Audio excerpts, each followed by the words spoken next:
E aí, pessoal, aula aqui sobre condicionamento cardiorrespiratório para atletas. Essa aula ela vai para o canal do Soutinho e também para o meu curso de preparação física para atletas. Vou abordar aqui alguns tópicos. Vou usar o MMA como exemplo, mas você de qualquer esporte pode pegar esse exemplo e utilizar também para a sua realidade. Eu pensei em fazer esse módulo porque eu sinto que muitos coaches, muitos atletas, muitos treinadores, muitos professores têm dúvidas de como treinar para melhorar o seu condicionamento. Há aquela ideia, que não é errada, de que condicionamento físico, gás, você pega treinando a luta, mas existem formas de você treinar a luta e melhorar seu gás ainda mais utilizando aí a ciência, colocando a ciência do seu lado. E também tem como você melhorar seu gás fazendo outros tipos de treino que não a luta. A vantagem de você treinar luta, adaptar o seu treinamento para a melhora do condicionamento físico de modo específico, é que você aproveita o seu tempo. Você está treinando luta ainda, você não está lá treinando uma atividade que você não vai executar no treino. Então vamos lá, vamos começar. Eu tenho que fazer um resumão aqui para a galera que não é professor de educação física. Vou passar bem rápido por isso daqui, mas é importante que vocês entendam isso daí, esse conceito aí das vias energéticas, metabólicas, para vocês entenderem o porquê dos treinamentos. O corpo humano, ele produz energia de três formas. O sistema ATP-CP, o fosfagênio, a glicose anaeróbia, o sistema do ácido lático, e o sistema de oxigênio oxidativo.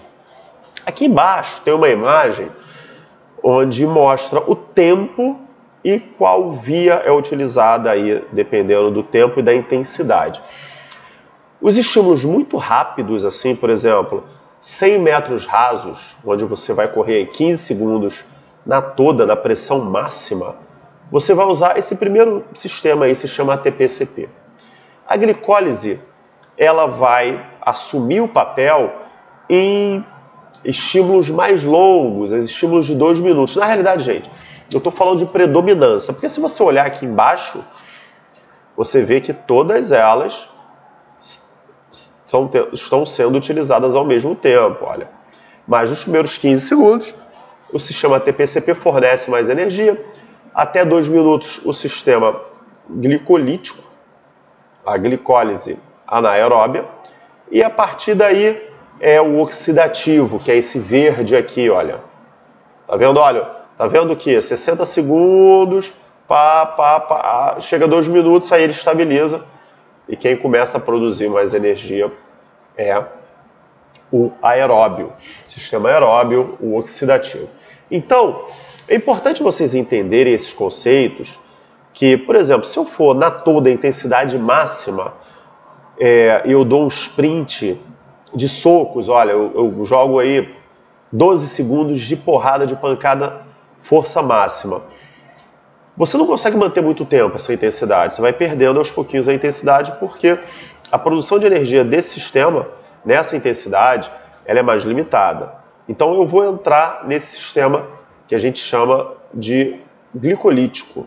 Esse eu vou manter uma intensidade um pouco mais baixa, mas eu consigo manter por mais tempo. Mas eu também não consigo manter por muito tempo. Se eu der um sprint, mesmo que seja numa intensidade não máxima, mas uma intensidade um pouquinho abaixo, eu estou lá fazendo aquele grau de pound pesado, não é meu máximo. Eu não aguento ficar um round inteiro fazendo. Meu ritmo vai diminuir e eu não vou conseguir me recuperar. E a glicólise, o sistema oxidativo, que é o aeróbio, né, é quando eu estou jogando aquele ritmo leve, movimentando, marco, e consigo ali o round inteiro manter o mesmo ritmo. Em tese, galera, maratonista, por exemplo, ele está sempre nesse sistema aeróbio, que ele corre, por exemplo, 2 horas. Então vamos passar aqui, porque tem outra coisa que vocês têm que entender, que é o tipo de fibra, que está muito ligado, isso para o lutador. Basicamente são 3 tipos de fibra, tem mais tipos de fibra, mas para explicação didaticamente eu vou falar sobre 3. Tipo 1, que é uma fibra oxidativa de contração lenta, aquela fibra que mais aeróbia, daquele sistema oxidativo, que ela, como eu vou te explicar, ela tem o recebimento, ela recebe energia mais por essa via, e tem fibras de contração rápida, tipo B e tipo A, que a tipo A é que tem baixas propriedades dela, por exemplo, força por área de seção transversa, força da tipo A e tipo B são elevadas, a tipo 1 é mais baixa, e aqui temos a velocidade contrátil, velocidade de contração da fibra, a de tipo 1, que é uma fibra mais aeróbia, é velocidade baixa, velocidade de contração. A tipo 2 é mais elevada, tipo 2A e tipo 2B. A tipo 2A, ela tem um potencial de contração maior. O ser humano, ele nasce com uma predominância de fibras, né? E aí, por exemplo, eu consigo com o treino mudar da tipo B para tipo A. Eu não consigo transformar da tipo 1 para tipo 2. A tipo 2B para tipo 2A, eu consigo, através do treinamento, fazer essa alteração. Mas do tipo 1 para tipo 2, não. Por isso que existem atletas que têm características diferentes por conta dessa predominância de fibras. Tem atletas que são explosivos, tem atletas que são mais resistentes. Então, entender o perfil do meu atleta e entender a produção de energia, como eu produzo energia. Então, o atleta, um atleta muito explosivo, ele não vai ter uma predominância de fibras tipo 1. Ele não vai ser um cara do endurance, aquele cara que vai jogar a ritmo a luta inteira. Ele vai ser obrigado a explodir, voltar, recuperar, circular, explodir, voltar, recuperar, circular. Ele vai ser aquele cara potente. E o cara que tem a fibra tipo 1 de predominância, ele vai ser um cara resistente, aquele cara que vai jogar muito volume, não vai se cansar, mas ele não vai ter aquele poder de nocaute, aquele one punch. Então, tenham em mente essas ideias e essas características dos lutadores. E eu dei uns exemplos aqui de atletas que têm predominância de fibras e que utilizam mais, por conta dessas fibras, alguns sistemas. Por exemplo, o Romero, ele é um cara que tem muitas fibras tipo 2A, 2A e 2B, né? Ele é um cara muito potente e o seu estilo de luta leva em consideração isso. Ele é um cara que está parado, circula, movimenta, explode. Parado, circula, movimenta, explode. Por outro lado, o contrário disso é o Max Holloway. Estou usando atletas de MMA, galera, mas vocês podem utilizar, pensar em atletas do seu esporte ou até companheiros de treino. O Holloway, ele consegue dar muito volume, consegue manter o volume aí numa luta de 5 rounds. Ele, nos 5 rounds, está jogando volume e os atletas não conseguem acompanhar. Mas ele não é um cara que nocauteia com uma pancada só. Eu botei o Georges St-Pierre aqui na glicólise porque o Georges St-Pierre é um cara que consegue manter um bom ritmo de luta, mandando golpes potentes. Ele tinha um bom jab, um jab pesado, ele chutava bem, fazia as entradas de perna a qualquer momento para derrubar. Quando ele derrubava, ele conseguia manter um ritmo de ground and pound bom durante um bom tempo, então ele dominava bem a luta. Não era um ritmo de volume, demais, muito volume. Não era um ritmo onde ele parava muito e explodia de vez em quando, mas ele mantinha uma média entre volume e intensidade, uma razão entre volume e intensidade muito boa. Ele conseguia pegar um pouquinho dos dois. Mas tem uma coisa interessante que eu exemplifiquei, eu peguei os dados aqui do Holloway para vocês entenderem o que é um cara que tem um cardio bom. Aqui são os recordes do Holloway, os recordes que o Holloway tem nas lutas. O total de golpes, assim, dentre todas as lutas é dele. Esse primeiro quadro aqui, o Georges St-Pierre está em segundo. Em terceiro, o Nate Diaz, que é um cara que também joga muito volume, que tem essa característica. Depois o Edgar, Rafael dos Anjos, enfim, mas ele é um cara que ele é disparado o cara que mais joga golpes. E em golpes significativos, ele também tem um número alto de golpes significativos. Mas aí tem uma coisa interessante que eu vou falar agora, que é uma vantagem de um cara que tem um aeróbio bem desenvolvido, que é, conforme ele está jogando ali aqueles golpes naquela intensidade, é uma intensidade, é um volume de golpes na realidade, que ele consegue fazer sem se cansar muito, sem acumular fadiga. Então, quando ele está naquela zona mais baixa, que ele consegue manter na zona aeróbia dele, ele está poupando glicogênio, que é o substrato para os movimentos mais potentes. Quando ele vê uma brecha, ele acelera. E aí ele tem energia para poder soltar pancada. Ele basicamente está usando gordura ali como substrato para manter naquele nível. E quando o cara sente, ele acelera e aí usa o carboidrato. Por isso que, se você olhar aqui, ele tem os recordes de 100 round, galera. Significant strikes em rounds. Por exemplo, ele deu 445 pancadas em uma luta contra o Kattar. Depois ele tem contra o Ortega, ele está em segundo lugar. Mas o interessante é o último quadro. Foi no quarto round onde ele conseguiu jogar aí muita pancada. Ele jogou 141 golpes significativos no quarto round. Enquanto o Ortega também no quarto round. Então ele tinha estoque ali para soltar esse alto volume de golpes no final da luta. Por quê? E aí eu vou entrar numa parte aqui que é mais técnica, mas é importante vocês saberem. Eu vou utilizar o exemplo da corrida, que talvez seja mais fácil. Quando você produz energia, o teu organismo, ele produz energia, ATP, adenosina trifosfato, mas nessa produção sobra algumas substâncias que ficam no seu organismo. Essas substâncias são eliminadas. Então, tem o ritmo de luta, ou de corrida, vamos usar o exemplo da corrida, que eu consigo correr sem me cansar muito. O que acontece? Eu produzo energia, produzo esses restos, esses substratos que restam da produção de energia, mas o meu organismo consegue limpar.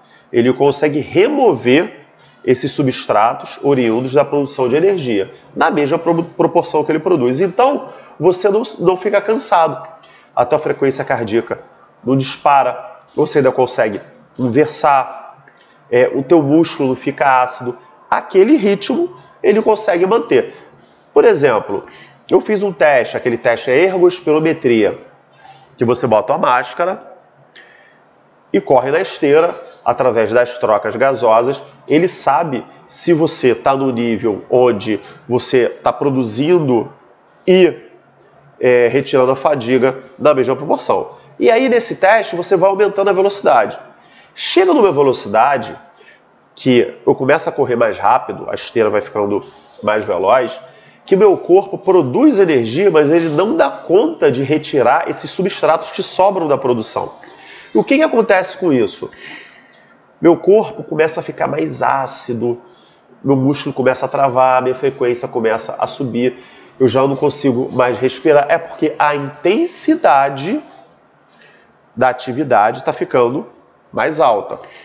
Chega numa velocidade que a intensidade sobe muito rápido e eu descompenso, eu já não consigo. Meu corpo produz muito, não consegue retirar, produz energia, produz esses substratos que restam da produção de energia e não consegue retirar, acumula muito rápido e eu quebro.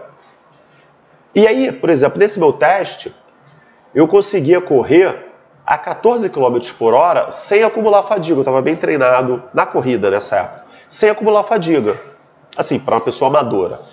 14 km por hora, corria sem acumular fadiga. Quando eu passava de 15, meu corpo já começava a acumular fadiga. Eu produzia energia, mas meu corpo não dava conta de retirar esse substrato. Ele ia acumulando. Se eu manter 15, 16 por hora durante 4 minutos, 5 minutos, eu quebro. A fadiga vai acumulando, acumulando, acumulando, acumulando, e a minha velocidade tem que descer, o meu músculo começa a doer, a frequência começa a disparar. Essa velocidade eu não consigo manter por muito tempo. E chega num ponto que o meu foi a 19 km por hora, que dispara. Eu fico pouquíssimo tempo a 19, 20 km por hora, porque a produção de energia tem que ser tão alta e meu corpo não dá conta de retirar esses substratos. Então, 14 km por hora é a minha zona aeróbia, que é onde eu consigo correr numa grande velocidade, numa velocidade onde eu não acumulo fadiga. Essa é, em tese, a zona que o Holloway luta. A diferença é que, vamos passar para a corrida de novo, eu corro a 14 sem acumular fadiga. O maratonista corre a 21 sem acumular fadiga, a 20. Vocês já colocaram na esteira 20? Tem esteira que não chega nem a 20, é uma velocidade muito alta. O maratonista corre a 20, 21 por hora sem acumular fadiga. O ritmo do maratonista é muito maior e para ele está de boa.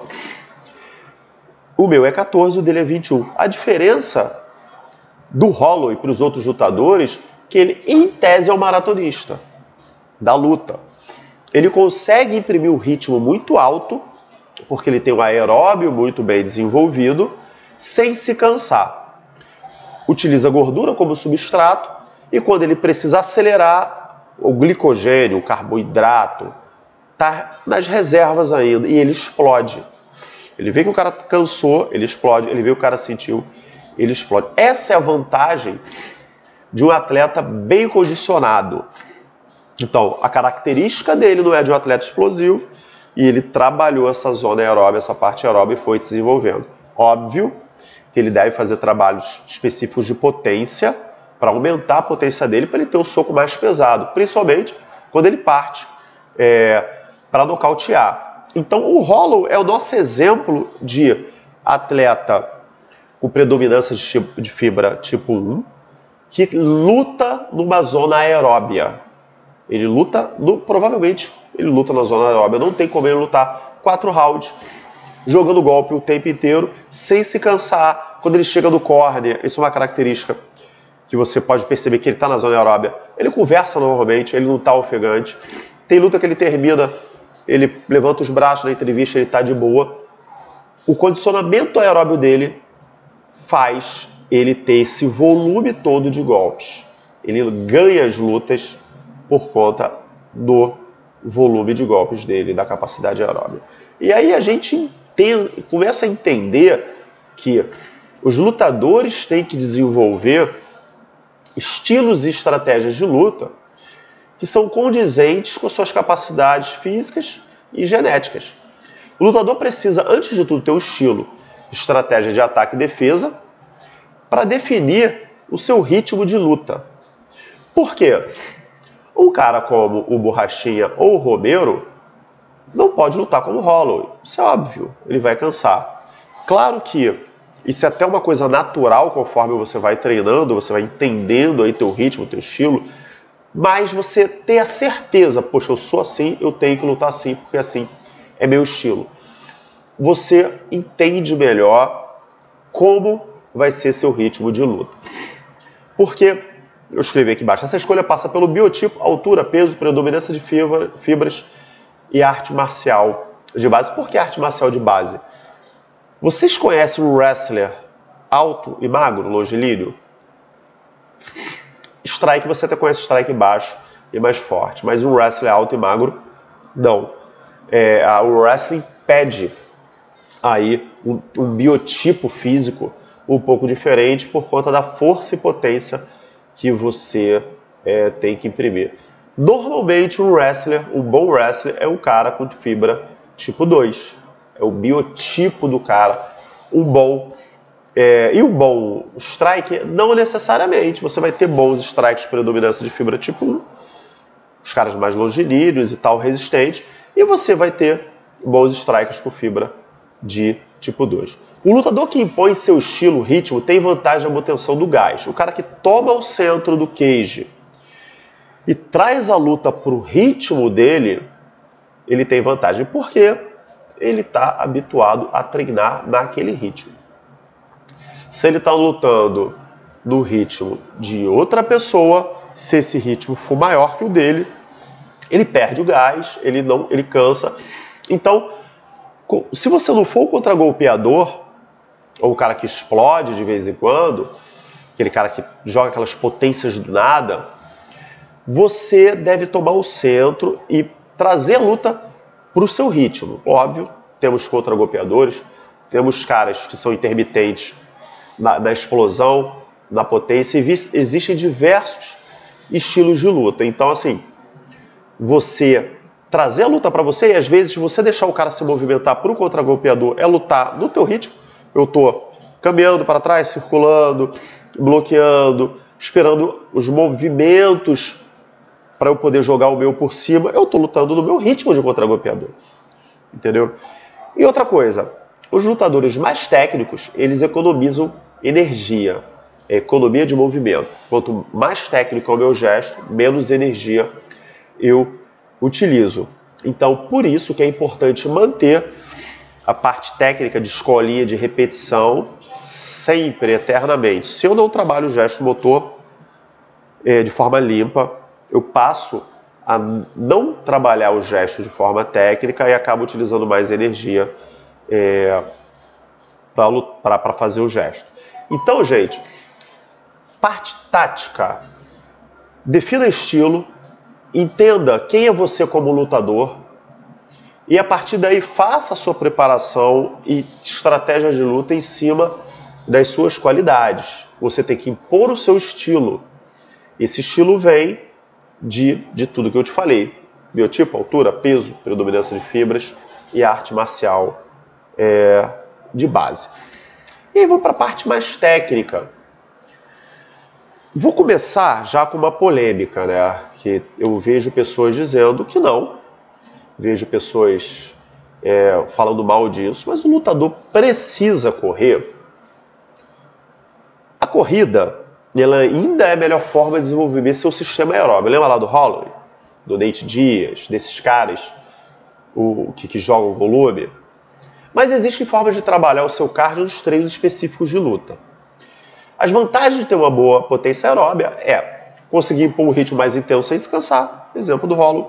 Uma recuperação mais rápida. O cara que tem um bom aeróbio, ele se recupera mais rápido entre os rounds e entre os estímulos que ele faz mais potentes.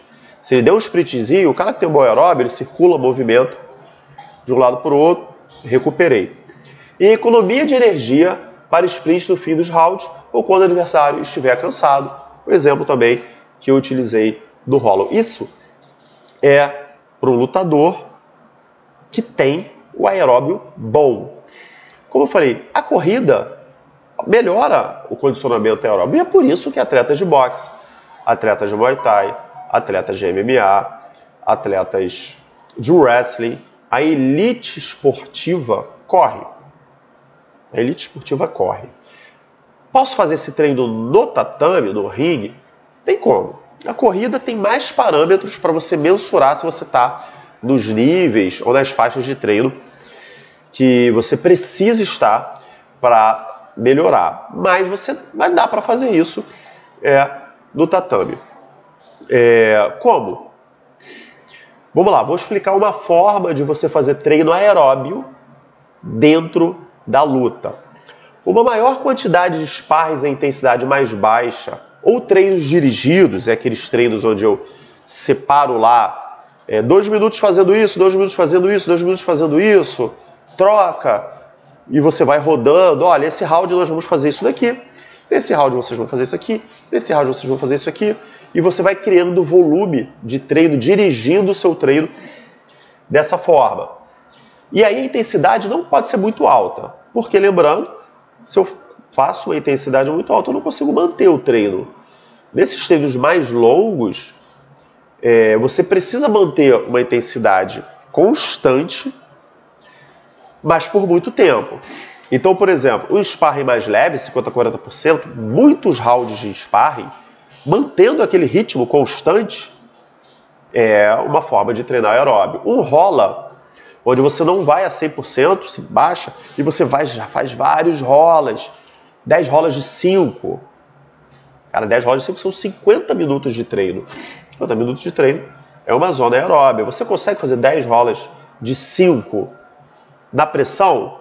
Ou 5 rolas de 10 minutos na pressão? Você vai acabar caindo um pouco mais nessa zona aeróbia. O Khabib tem aí histórias, né, que o Sonnen falou até numa entrevista, que o Khabib lutava contra 5 caras diferentes, era 1h30 de treino. Ele ficava fazia 15 minutos com um, 20 com o outro. A galera ia quebrando, fazia 20. Aí o outro entrava, o melhor fazia 20. Era o primeiro. E depois o outro ficava 15. Depois o outro 14. Ele ia lutando um contra um até todos morrerem. Dava 1h30 de treino. Tu acha que o Khabib está em qual zona?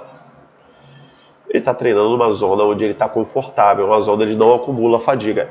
E o próprio volume de treino dele ter treinado 1h30 melhora ainda mais essa capacidade.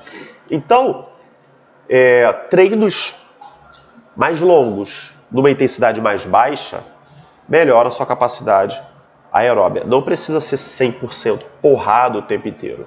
Você não vai melhorar muito o seu aeróbio fazendo porrada o tempo inteiro. Então tem que ter um dia, eu sempre indico isso. Poxa, você é lutador de MMA, você é atleta de MMA, o pessoal do jiu-jitsu não tem tanto esse problema que faz rola todo dia. Você é atleta de MMA, cara, faz um treino dirigido mais longo, o sparring dirigido mais longo, muitos rounds, intensidade mais baixa, faz um dia de sparring mais pesado, sparring mesmo. Faz em outro dia, talvez mais afastado. Você vai estar trabalhando o teu aeróbio desse treino mais dirigido e mais longo. Eu botei uma coisa interessante aqui, ó, aqui embaixo. Uma sessão de treino como essa que eu falei, treinos mais longos, e uma sessão de treinamento aeróbio tradicional, uma corrida longa por semana, são suficientes para melhorar a capacidade aeróbica. Se eu faço um treino longo, 40 a 50 minutos de treino assim, de sparring ou treino dirigido, 1h, e faço uma corrida de 40 a 50 minutos na semana, eu tenho aí quase 100 minutos, bota aí 100 minutos de aeróbio por semana. E só para vocês entenderem, o modelo de treino que triatletas e maratonistas usam é o polarizado, onde eles ficam em média 80% do tempo em baixa intensidade e 20% em alta intensidade. Então, se eles treinam, vou botar 100 minutos para facilitar, muito mais do que isso por semana, 80 em baixa e 20 minutos é de HIIT, SIT, aqueles treinos bem intensos. Com isso, eles conseguem correr a 21 km por hora como se estivessem de boa, assim, tranquilo. Eles desenvolvem potência mesmo dentro de uma zona, potência crítica, que se chama velocidade crítica na máxima fase estável de lactato, é o nome disso. Isso, galera, eu estou explicando isso tudo para vocês entenderem como treinar de forma aeróbia e a importância de treinar de forma aeróbia. O que eu vejo é que muitas pessoas não treinam de forma aeróbia, treinam só potência, força, tem potência e tem força, mas não consegue desenvolver potência e desenvolver força durante muito tempo. E as lutas são longas. Tem lutas aí, luta de cinturão muito longa.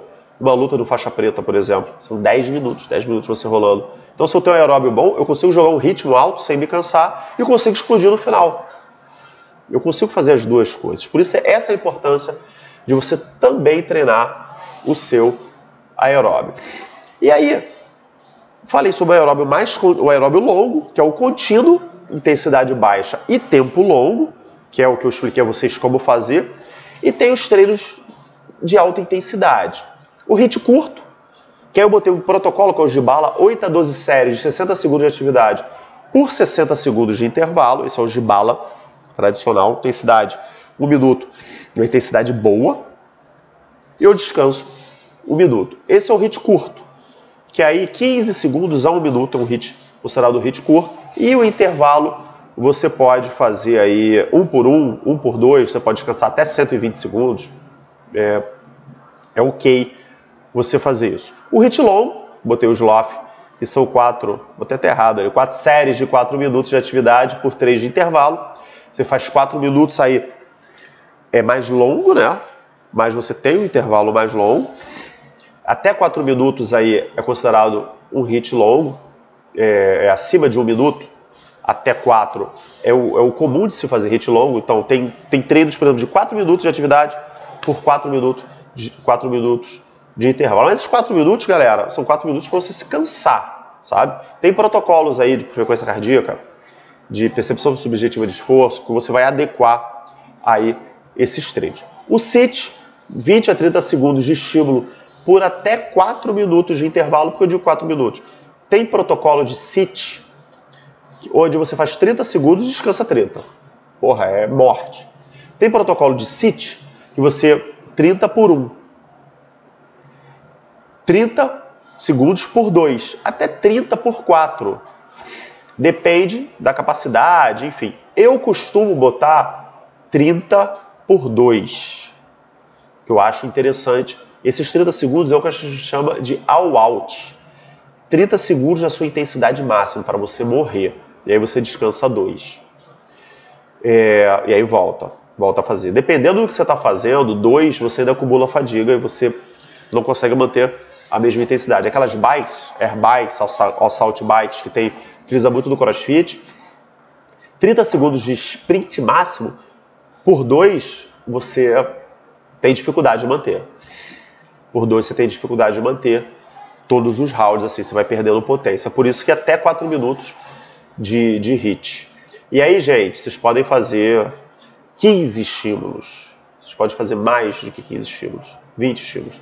E tem o RST, que é sprints repetidos, que são de 3 a 10 segundos de intensidade máxima e o descanso até 1 minuto. Sabe o que eu costumo fazer?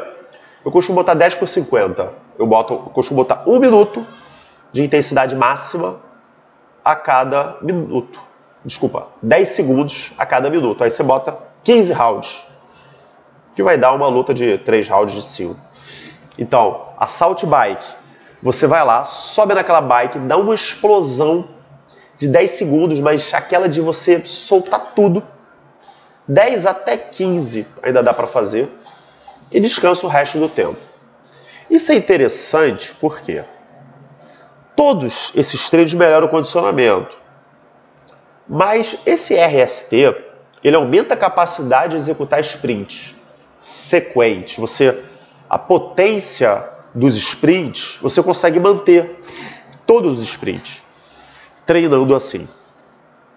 Isso é muito utilizado no futebol, nas corridas de futebol, nos tiros de futebol, fazem muitos sprints repetidos no futebol. E na luta é importante porque os estímulos da luta eles vão ficar entre 10 a 15 segundos, 12 segundos de estímulo máximo, onde você vai dar aquela pressão toda. Quando você faz esse treino, esse sprint repetido, você simula movimentos de luta. Então, para um atleta como o Romero ou como o Borrachinha, fazer muito desse estilo de HIIT é interessante. Porque ele melhora a capacidade dele de manter vários estímulos na mesma potência. A recuperação entre os estímulos é mais rápida. Então, se eu treino muito nesse modelo, e também faço um treino aeróbio, né, para melhorar a minha capacidade aeróbia, eu dei o estímulo agora, 12 segundos de porrada, não nocauteei, circulei, caminhei, circulei, cara, já estou pronto para dar outro. Na mesma potência, consigo fazer essa luta toda. Jorge St-Pierre quedava a galera no 4º round, no 5º round, ele quedava com a mesma potência. E ele dava uma queda, o cara levantava e circulava, dava um soco, O cara entrava com o jab, ele entrava de novo e derrubava de novo. Sabe aquela história de que fulano perdeu o tempo de queda? Não, ele não perdeu o tempo de queda, ele perdeu potência. Fez força pra cacete no primeiro round, tentou entrar no segundo, já perdeu potência, não se recuperou, a capacidade de gerar potência dele diminuiu, ele fica lento, o cara defende. Por que caras potentes, um cara como o Jorge St-Pierre, isso não acontecia? Por conta desse tipo de treino. Ele tinha um aeróbio bom, para essa recuperação ser rápida, e ele tinha essa capacidade de gerar potência, vários estímulos potentes dentro de um round. Ele explodia muito dentro de um round. Essa é uma capacidade treinada. Como eu treino? Eu posso treinar sim, nesse RST. Por exemplo, eu boto o atleta que eu treino para fazer na Salt Bike, na Air Bike. Eu tenho lá, na minha academia. Eles fazem 15 segundos de potência máxima, explodindo. 15 rounds disso. E eles conseguem manter a mesma quantidade de calorias, né, em todos os rounds. No início, não. No início, eles iam baixando. Chegou uma hora que ele não conseguia. Estava muito baixo a quantidade. Índice de fadiga, tem um cálculo que nós fazemos. Índice de fadiga estava alto. Mas conforme foi repetindo o treino, eles conseguiram manter. Então chegou um momento que o cara, todos os rounds, ele manteve o mesmo nível. A mesma potência em todos os sprints. Em tese, nesse treino, são 5 blitz máximas de porrada dentro do round. Ele fazia isso de boa, sem se cansar. 5 blitz de 15 segundos de pancada. 15 segundos, galera, é muita coisa para você dar uma blitz. 15 segundos, você dá aí 20 socos e chutes. Não, 20 não, pelo menos 15 socos e chutes você consegue. Imagina o grau de pound de 15 segundos de pancada, você jogando 15 socos na cara do cara. Enfim, e a capacidade dele de fazer isso, 20 segundos, e eu aumentei depois para 20 segundos, se manteve. Então ele estava dando sprints de 20 segundos e mantinha a potência em todos os rounds. Fazia isso várias vezes, dentro de 5 minutos, e não perdia a potência, não acumulava fadiga. Esse é um treino para esse modelo, esse estilo de lutador mais potente. E o treino, lembrando, galera, você tem que fazer tudo, mas eu vou focar nos meus pontos fortes. E o treino para o cara que é mais resistente, é aquele lá contínuo. Aquele contínuo é bom. Ou um hit mais longo, de 4 minutos, é bom. É interessante para esse cara. Entendeu? Então, RST aumenta a capacidade de tu fazer sprint durante a luta. E aí, galera, tem uma teoria, né? Um modelo de treino que é utilizado aí em outras modalidades que a gente pode utilizar na luta, por conta das características da luta. Então, eu vou explicar aqui a parte teórica. A hipótese do transporte de lactato, lactate shuttle, descreve o lactato é uma dessas substâncias que acumula quando você produz energia. Ela não causa fadiga, mas ela acumula. Só que o lactato pode ser utilizado como energia também. Então vamos lá. A hipótese do transporte de lactato descreve o movimento do lactato intracelularmente e intercelularmente. A hipótese é baseada na observação de que o lactato é formado e utilizado continuamente em diversas células, tanto em condições anaeróbias quanto aeróbias. Basicamente, as fibras do tipo 1 podem consumir o lactato produzido pelas fibras do tipo 2. Durante o exercício físico, o metabolismo energético gera produtos como piruvato, lactato e H+. Lembra dos substratos que sobram da produção? É isso aí. Entre outros, os quais são removidos do meio intracelular. A remoção do piruvato, lactato e H+, íons de hidrogênio, produzidos é realizada pelos transportadores de monocarboxilato. Então eu produzo energia, sobra essas substâncias. E essas substâncias são transportadas. Lembra que eu te falei do transporte? Vamos voltar aqui só nessa parte aqui. Início. Fibra do tipo 1 pode consumir o lactato produzido pela fibra do tipo 2. Então, como é que é a luta? A luta, basicamente, você produz fadiga com os braços e elimina com as pernas. É assim. A gente não sabe, quem não é da área. Basicamente, eu faço fadiga, em cima, fibra do tipo 2, fibra do tipo 1, perna, consome aquela fadiga e limpa. Limpa a fadiga, que acumula, e eu utilizo a própria fadiga como energia, para você ver como é interessante. Os exercícios prolongados, o endurance, que é aqueles mais longos, aumentam as MCTs, as que transportam, assim como os exercícios de alta intensidade. O alto volume da zona 2, que é uma zona de treinamento mais leve, induz o aumento das MCTs e melhor eficiência na remoção de substratos e controle da acidose. Por isso que um cara com aeróbio bom, ele também consegue eliminar a fadiga mais rápido. Eu falei, o aeróbio ele elimina a fadiga, o aeróbio ele se recupera mais rápido, cara. Esse é um dos motivos. Mas como induzir essas mudanças na luta? Fazer essa mágica acontecer na luta. Tem uma forma, tem um treinamento, e você pode até ver que os russos fazem muito isso. Gerar fadiga dos membros superiores e logo após executar um exercício de baixa intensidade com os membros inferiores. Como? Grade, clinch, manopla, grade de pau de alta intensidade e logo após a sombra leve, só movimentando com a perna, jogando só movimento de marca leve, é a perna. Acumulo, gero fadiga os membros superiores, fibras tipo 2, uso as pernas para eliminar essa fadiga, usando a fadiga como energia. 2 a 3 minutos em exercício de alta intensidade com os braços e 1 a 2 minutos de exercício de baixa intensidade com as pernas. Então, eu vou fazer ali um treininho dirigido, onde em 2 a 3 minutos eu vou utilizar só os braços em movimento de luta. Quando o meu braço estiver pesado, e aí você tem que regular essa intensidade, o braço fica pesado, travado, eu movimento, sombra. A perna vai fazer esse trabalho de eliminar essa fadiga, usar essa fadiga como energia e liberar o braço, começar a soltar e você já está preparado para fazer de novo. Conforme você vai repetindo esse tipo de treino, o seu corpo melhora na hora de fazer esse tipo de processo, ciclo de Cori, que se chama. Então, quando você vê o Khabib lá, fazendo força pra caralho na grade, quando ele queda, beleza, ele queda, e aí vai começar a trabalhar, só que quando ele não queda, ele circula. Circula. Aquela circuladinha que ele deu, as pernas dele já eliminaram.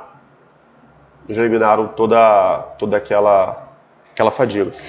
Quando tu vê um cara jogando muito volume, volume, dá um nocaute, ele circula, o cara que faz esse tipo de treino, circula, a perna já eliminou a fadiga. O striker que está na grade defendendo queda, fazendo muita força, caralho, força, isometria, força.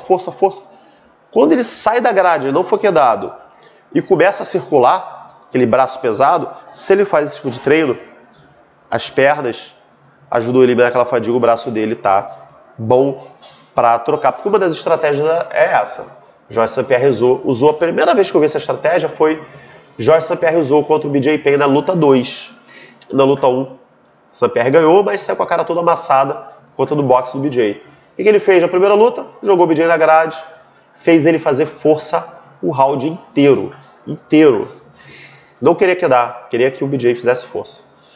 Segundo round, o BJ já voltou. Quando saiu da grade, o BJ já estava braço caído, ombro cansado, jab perdeu potência, e aí ele entrou nas pernas e amassou. Velasco fez isso com o Cigano, então tem várias lutas onde essa estratégia de cansar foi utilizada. E aí esse tipo de treino evita que isso aconteça. Esse tipo de treino, ele protege o striker de se cansar muito, o striker consegue eliminar a fadiga, e também quem está atacando. Quem está atacando consegue eliminar a fadiga mais rápido e pode atacar novamente.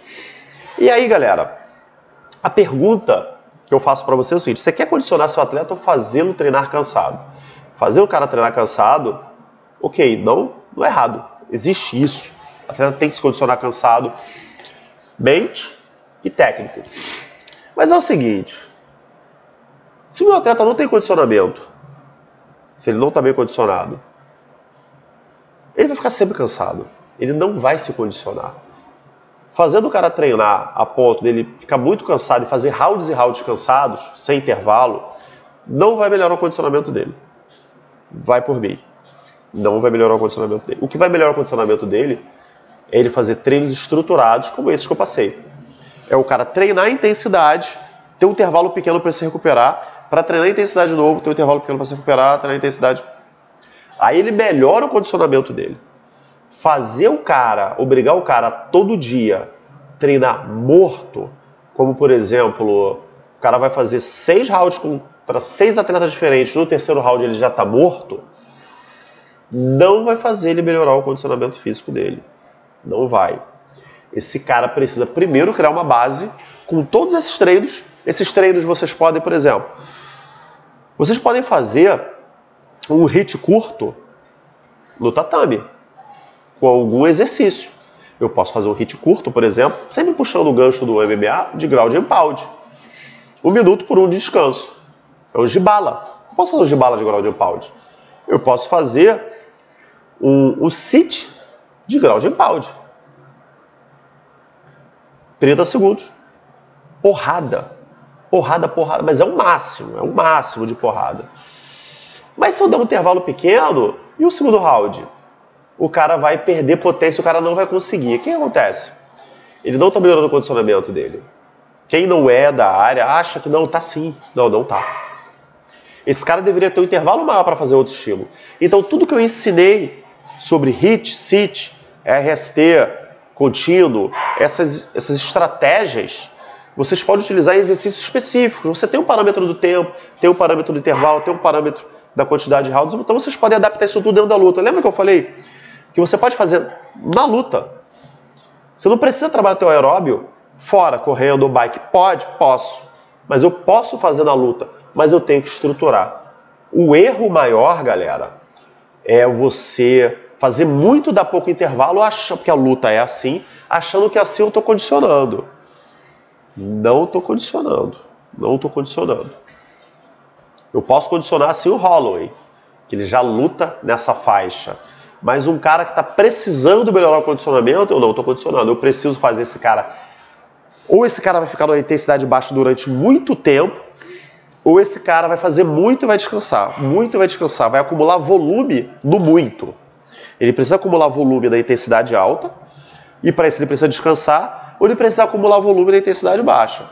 Como eu vou fazer? Eu preciso fazer os dois, mas, por exemplo, um cara que é muito explosivo, eu faço muito daquele RST. Faço aeróbio também, mas jogo muito da RST para dele. Faço aeróbio para ele melhorar a recuperação e o aeróbio, e jogo muito RST. O cara que é aeróbio, eu melhoro o aeróbio dele e faço o RST e outros treinos de força e potência para ele melhorar um pouco mais a capacidade dele de gerar força e ter uma pancada mais pesada. Então, galera, espero que eu tenha passado aí a ideia. Eu poderia ficar um dia falando sobre isso, citar mais cientificamente, mas a ideia aqui é só passar a importância e explicar o porquê. Eu vejo muitas pessoas treinando errado. Você não tem que treinar seu aeróbio, seu condicionamento físico só quando você está na preparação física. Isso é treinado no dia a dia do tatame. Mas para ser treinado no dia a dia do tatame tem que ser bem estruturado, tem que ser pensado. Então é isso aí, galera. Conteúdo do curso, do meu curso. Quem tiver interesse, quem estiver vendo pelo canal do Soutinho, é só entrar em contato comigo. @Maicon Teixeira, MAICON-TEIXEIR. É a Maicon Teixeira normal. Lá no canal do Soutinho, acho que tem meu perfil lá também, lá no Instagram, vocês podem, para saber sobre o curso. E pretendo postar mais aulas também aqui, pretendo fazer algumas lives aqui sobre preparação física no canal. Beleza, galera? Abraço a todos.